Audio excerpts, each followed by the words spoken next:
अगर आपके पास हर महीने दुज़ीन बचतें हैं तो आप इसे एफडी में रखें या सीप में लगाएं। दोनों में पैसा लगाने का तरीका अलग है और रिटर्न भी अलग हो सकता है। आज सिर्फ 5 मिनट में समझिए सिप और एफडी में क्या अंतर है और बिगिनर के लिए क्या समझना जरूरी है।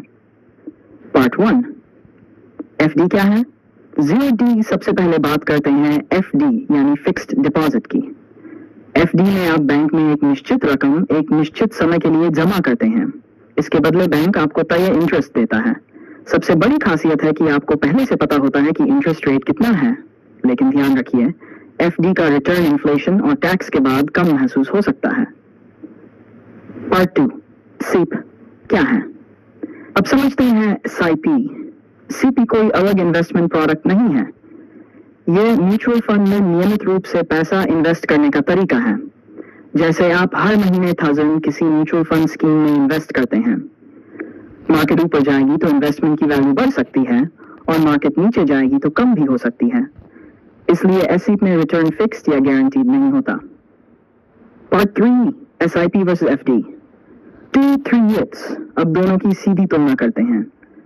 पहला, रिस्क। एफडी में सामान्यतः रिस्क कम होता है जबकि म्यूचुअल फंड में मार्केट रिस्क होता है। दूसरा, रिटर्न। एफडी में इंटरेस्ट पहले से तय होता है जबकि साइप के रिटर्न्स मार्केट परफॉर्मेंस पर डिपेंड करते हैं। तीसरा, टाइम। शॉर्ट टर्म जरूरतों के लिए एफडी समझने में आसान विकल्प हो सकता है। लॉन्ग टर्म वेल्थ क्रिएशन के लिए लोग सिप जैसे मार्केट लिंक्ड इन्वेस्टमेंट्स पर विचार करते हैं।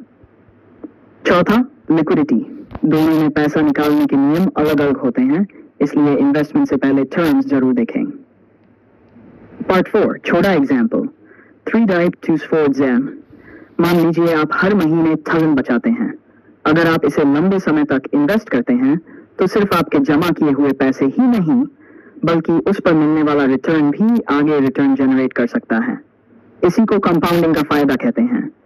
लेकिन एक बात याद रखें, सिप में कंपाउंडिंग का मतलब गारंटीड प्रॉफिट नहीं है।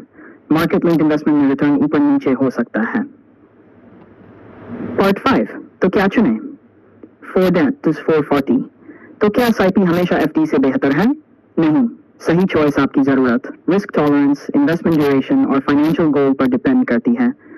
इमरजेंसी या शॉर्ट टर्म गोल के लिए अलग स्ट्रेटजी हो सकती है जबकि लॉन्ग टर्म वेल्थ क्रिएशन के लिए अलग। एंडिंग 4, 5 और 5। तो अगर आपको साइप और एफडी का डिफरेंस समझ आया हो तो इस वीडियो को सेव कर लीजिए और कमेंट में बताइए आप सिप पसंद करते हैं या एफडी। ऐसी ही सिंपल फाइनेंस और इन्वेस्टमेंट वीडियोस के लिए चैनल को सब्सक्राइब करना मत भूलिए।